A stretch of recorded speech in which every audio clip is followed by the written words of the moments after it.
अस्सलाम वालेकुम students, welcome to cab education. हम करने जा रहे हैं 2018 question number 3, non profit concern. मैं क्वेश्चन को रीड कर लेता हूँ।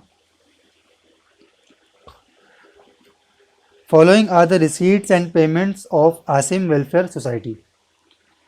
अच्छा, हमारे पास कुछ रिसीट्स आ रही हैं और कुछ पेमेंट्स आ रही हैं। फिर हमारे पास एडिशनल डेटा है एज ऑन दिसंबर 31st 2017। इसको ज़रा रीड कर लेते हैं।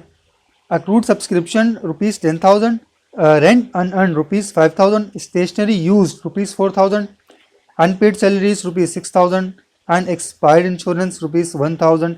Last quarter's interest on notes is accrued. अच्छा, depreciation expense for the period is ₹17,000। ठीक है। रिक्वायरमेंट क्या है हमारी? Prepare income and expenditure account at the end of the year. Sir, हमेशा की तरह इन्होंने इस दफ़ा भी हमसे क्या डिमांड करी है? Income and expenditure account. इसको बना लेते हैं। यहाँ मैंने लिख दिया सॉल्यूशन।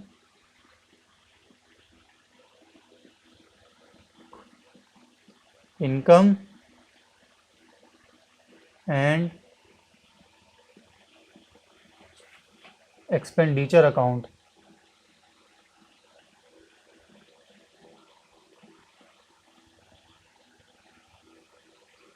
ये हो गया मेरा फॉर्मेट। आपको पता है मैं यहाँ पर हमेशा रिसीट्स रखता हूँ और यहाँ पर मैं पेमेंट्स दिखाता हूँ। सर, हमारा जो तरीका है इसको सॉल्व करने का, हम अपने तरीके पे आते हैं। आपको पता है मैं क्या बनाता हूँ? इस सवाल को मैं सॉल्व करने के लिए एडजस्टिंग एंट्रीज, जो हमें नीचे डेटा दिया हुआ ना एडजस्टमेंट, उससे मैं क्या बनाता हूँ? Adjusting entries. तो मैंने यहाँ लिख दिया adjusting entries.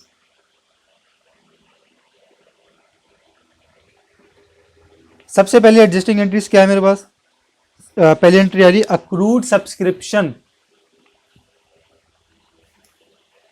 Sir, accrued subscription का मतलब ये है कि मैंने इनकम अर्न कर ली है लेकिन मैंने पैसे रिसीव नहीं किए। इसकी एंट्री क्या बनती है? Subscription receivable. ये हमारा डेबिट हो जाएगा। कितना अमाउंट है? अमाउंट है ₹10,000। ये 10,000 डेबिट एंड सब्सक्रिप्शन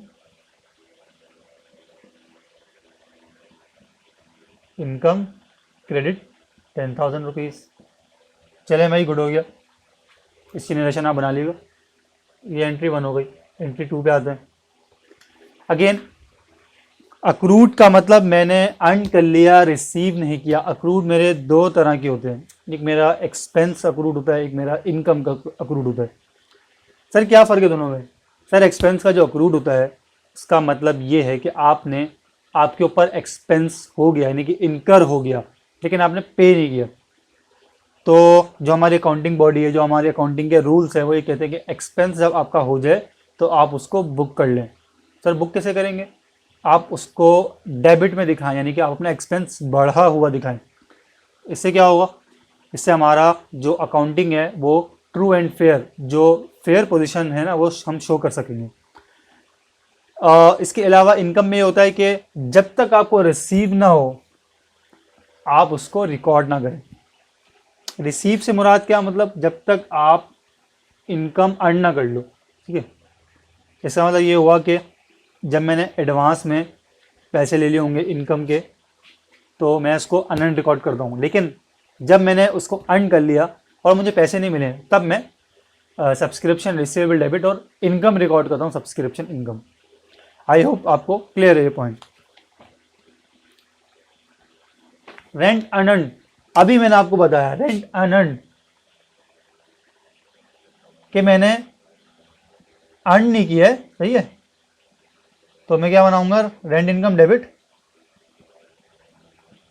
क्योंकि मेरी अभी इनकम बढ़ी ही नहीं है। और अनअर्नड रेंट क्रेडिट। कितना अमाउंट आ रहा है सर? अमाउंट आ रहा है 5000 रुपीज़। ठीक है,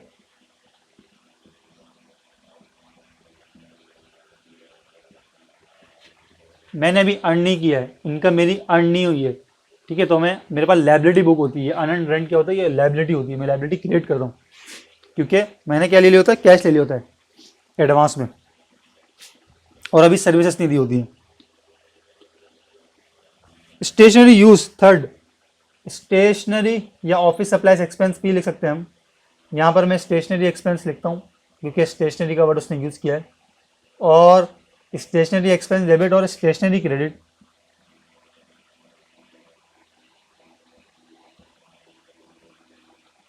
कितना अमाउंट आ रहा है? अमाउंट आ रहा है 4000 रुपीज़।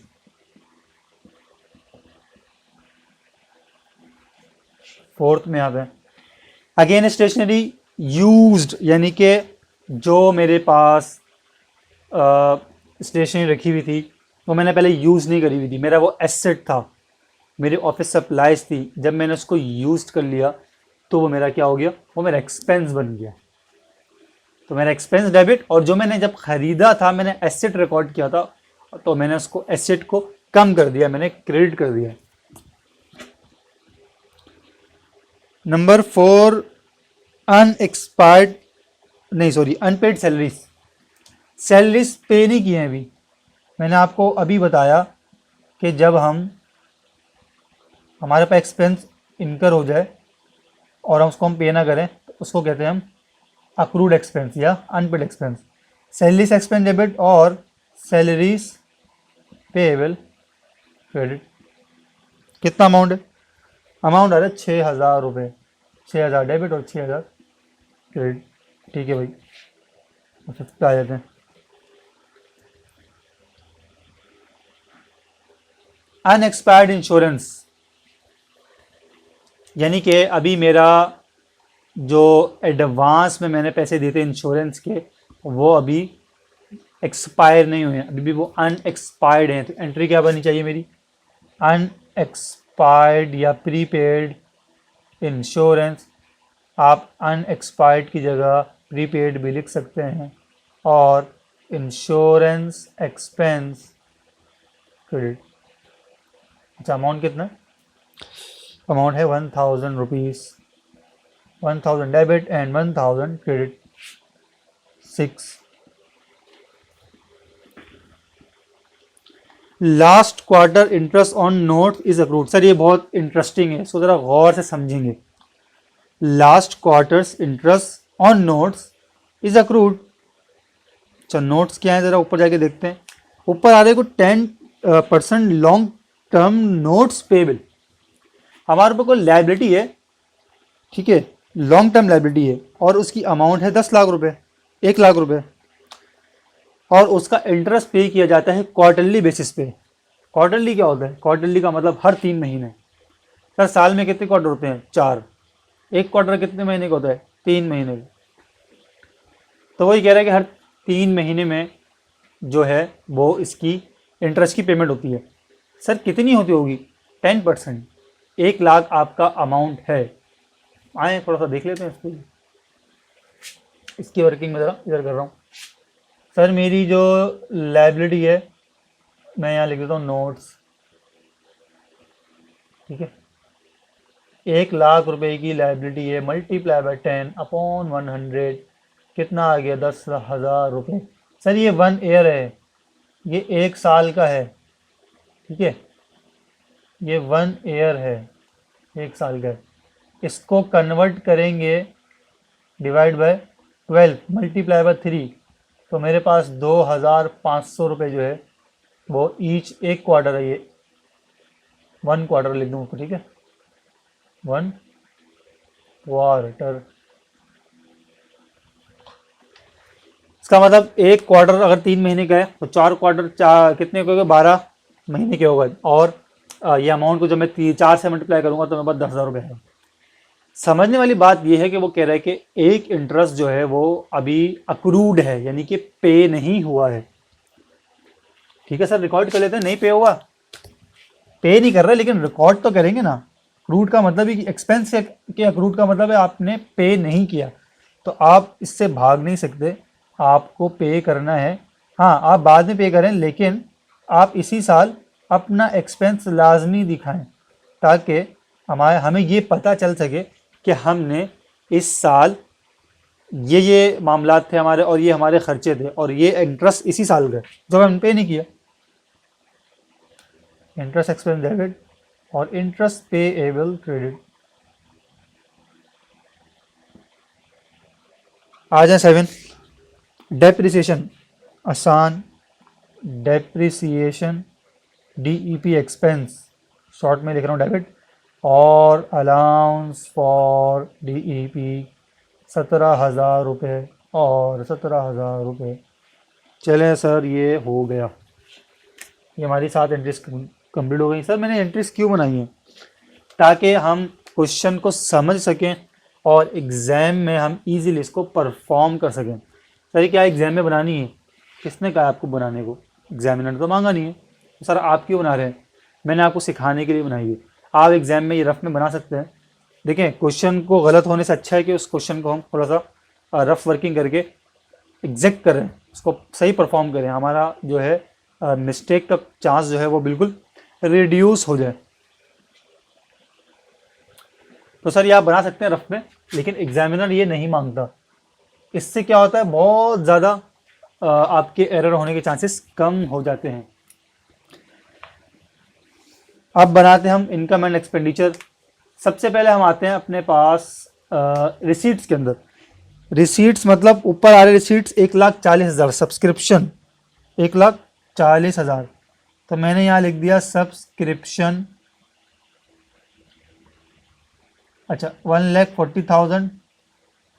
सर और कुछ आ रहा है यहाँ कहीं इसका इनकम का, सब्सक्रिप्शन इनकम का? सर ये पूरा नाम लिखूँ तो सब्सक्रिप्शन इनकम है ये, ठीक है सर, ये आ रहा है। अच्छा, ये क्रेडिट है, वो रिसीट है, वो भी क्रेडिट है, दोनों क्या हो जाएंगे, ऐड 10,000 ऐड हो जाएगा इसमें। तो सर ये हो गया 1,50,000 रुपीज़।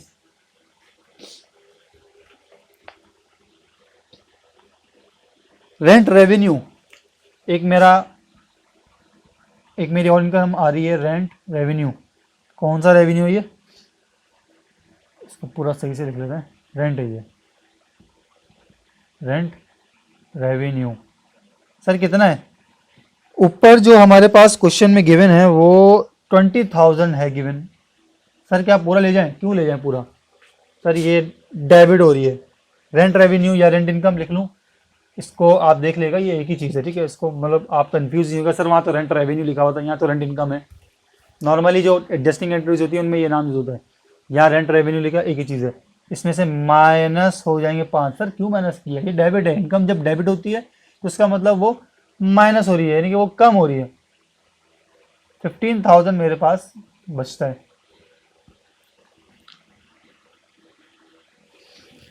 अदर रेवेन्यू,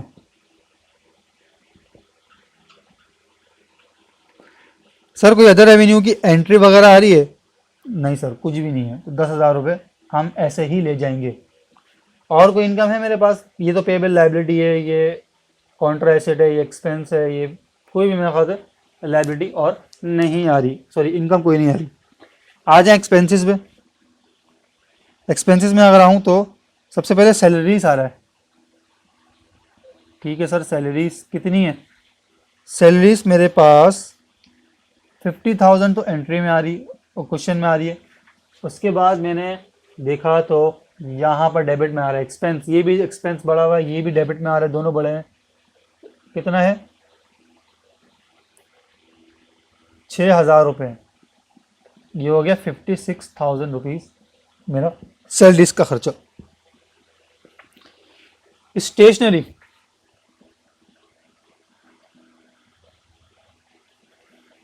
सर ये स्टेशनरी जो यहाँ पेमेंट में आ रही है, क्या ये एक्सपेंस है? कौन सा है ये? एक्सपेंस नहीं है, ये एसेट है, ठीक है।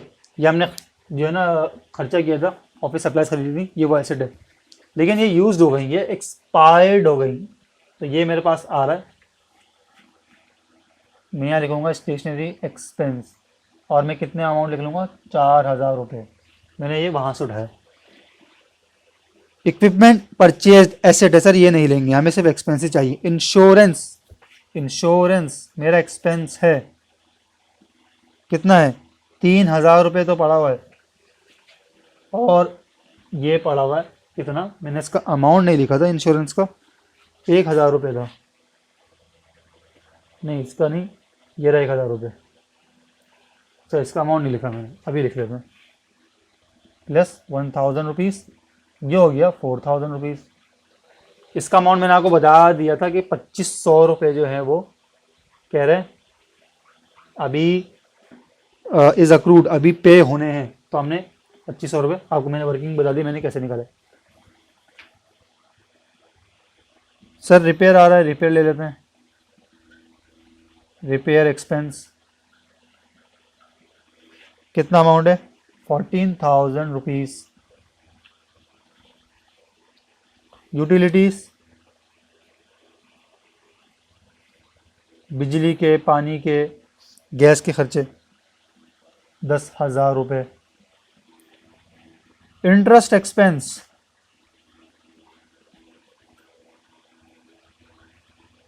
सर कितना है, ऊपर क्वेश्चन में आ रहा है 5,000, और एक और इंटरेस्ट एक्सपेंस आ रहा है यहाँ 2500 रुपये, तो ये हो गया 7,500 रुपये। क्लियर है। मिसकिलीनियस एक्सपेंसेस 10,000 रुपीज़ के,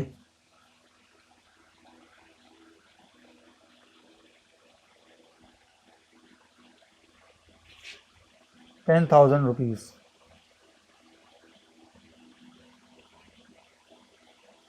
चलें सर, ये तो हमारा क्वेश्चन हो गया कंप्लीट। अब इसको कैलकुलेट करते हैं, देखते हैं हमें फ़ायदा हुआ है, फ़ायदे से मुराद सरप्लस है या डेफिसिट है। मैं करने जा रहा हूँ पहले अपनी रिसीट्स को total, 1,50,000 plus 15,000 plus 10,000 rupees. Sir यहाँ पर आता है 1,75,000 रुपीज़, और मुझे लग रहा है यही अमाउंट ज़्यादा है, तो मैंने इसको दोनों जगह लिख लिया। इसका मतलब सरप्लस इधर ही आना चाहिए, सरप्लस फंड, इसके बहुत सारे नाम है, accumulated fund, surplus fund, net profit. 56,000 ये कॉलम कर रहा हूँ, plus 4,000, again 4,000, plus 14,000, plus 10,000, plus 7,500 and plus 10,000। Sir ये आता है कोई 1,05,500 रुपये। अब हमने इसको माइनस कर रहा है 1,75,000 से, तो मेरा 69,500 जो है वो मेरा सरप्लस आ गया।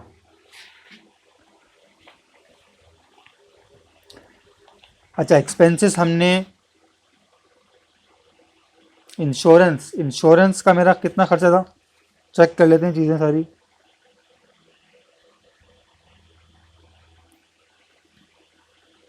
अच्छा, इंश्योरेंस को मैंने गलत कर दिया, इंश्योरेंस मैंने क्यों गलत कर दिया, जहाँ क्रेडिट में है मैं समझा डेबिट में है, तो 1,000 ऐड नहीं होगा, 1,000 क्या होगा सर माइनस होगा, तो ये हो जाएगा 2,000 रुपये।